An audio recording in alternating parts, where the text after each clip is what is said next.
बच्चों, आज हम करने जा रहे हैं 8वीं क्लास से जब भोला राम ने पंप लगाया और इसके लेखक हैं ईश्वर शर्मा जी।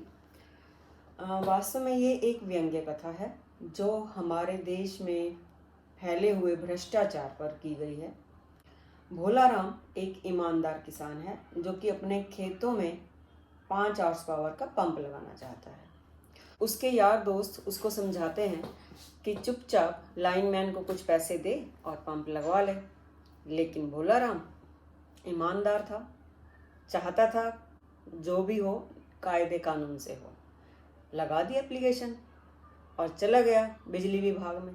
बिजली साहब ने एप्लीकेशन को धीरे धीरे खोला क्योंकि उन्हें उम्मीद थी कि उस एप्लीकेशन में कुछ ना कुछ रखा होगा, और जब कुछ नहीं मिला तो गुस्सा आ गया उन्हें। उन्होंने भोला राम से बिल्कुल फिजूल के प्रश्न पूछे।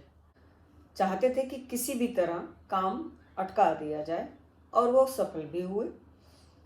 लास्ट में उन्होंने पूछा कि क्या तुम्हारे पास भूमि स्वामी का प्रमाण पत्र है, नक्शा है? अब पहले ज़माने में कहाँ प्रमाण पत्र और नक्शे होते थे।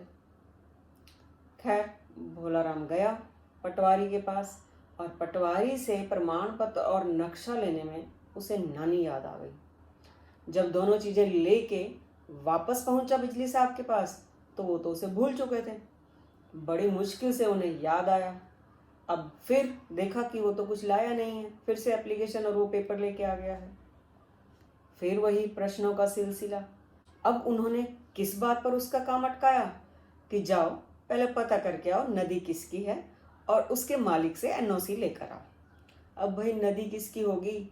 नदियां तो पहाड़ों से निकलती हैं और जहां से भी रास्ता मिलता है वहीं से निकल के समुद्र तक चली जाती हैं। अब बेचारा भोला राम क्या करे, आ गया वापस। उसके बाद उसने बड़े बड़े नेताओं से, बड़े बड़े दादाओं से, सबसे पूछ लिया। फिर वो पहुंचा जंगल साहब के पास। तो उसने कहा कि अगर नदी हमारी होती तो अब तक केवल कागजों में होती, वास्तव में तो कब की साफ हो गई होती। अब बारी आई खनिज विभाग की, और खनिज साहब ने कहा ऐसा मलाई वाला काम हमारा नहीं है, जाओ ये तो राजस्व विभाग का ही होता है, और अगर वैसे भी हम नदी के मालिक होते ना तो अब तक उसकी एक एक बूंद हम रॉयल्टी पर दे चुके होते। तो बेचारा भोला राम अब गया राजस्व विभाग में। वहाँ तहसीलदार से उसका पाला पड़ा। तहसीलदार ने भी एप्लीकेशन देखी और फिर वो भी लग गए कि किसी न किसी तरह काम अटका दिया जाए। बातों बातों में उन्हें ये पता चला कि नदी पर आगे बांध बना हुआ है। अब उन्होंने भोला राम को कहा कि जाओ पहले सिंचाई विभाग में और ये पूछ कर आओ कि तुम्हारे पंप से उस बांध को कोई खतरा तो नहीं है।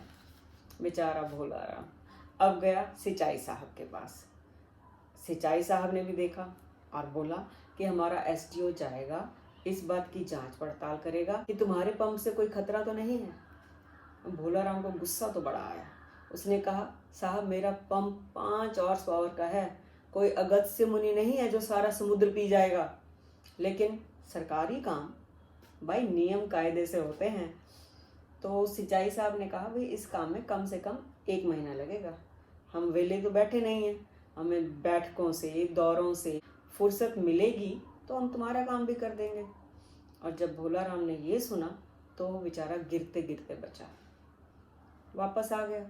समझ गया कि उसके दोस्त ठीक कह रहे थे। अब भोला राम ने वही किया, और जिन अफसरों ने उसका काम अटकाया था अब वही अफसर आते हैं और दूसरे किसानों को ये सलाह देते हैं कि वो भी भोला राम की तरह आत्मनिर्भर बने। तो इस पाठ में रिश्वत लेने वाले लोगों पर करारा व्यंग्य किया गया है। उम्मीद है पाठ आपको समझ आ गया होगा। आइए देखें इस पाठ के कुछ वैकल्पिक प्रश्न।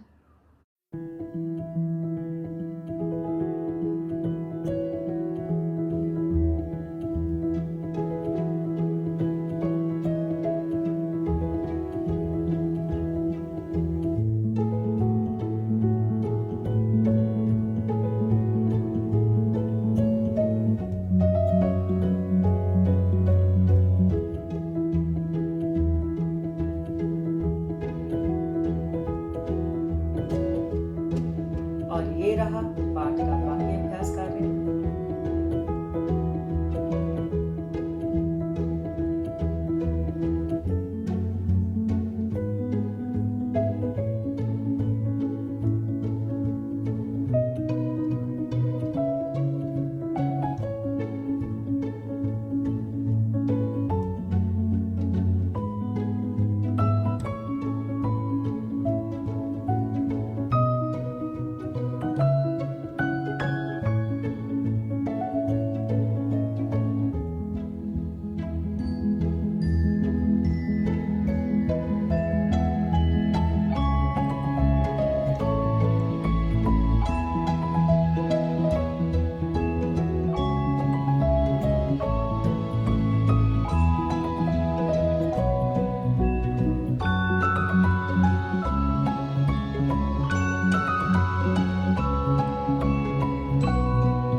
इस पाठ का उद्देश्य रिश्वत को प्रमोट करना नहीं है, सिर्फ उन लोगों पर करारा व्यंग्य करना है जो बिना कुछ लिए कोई भी काम नहीं करते, जो देश के बारे में नहीं अपने बारे में सोचते हैं।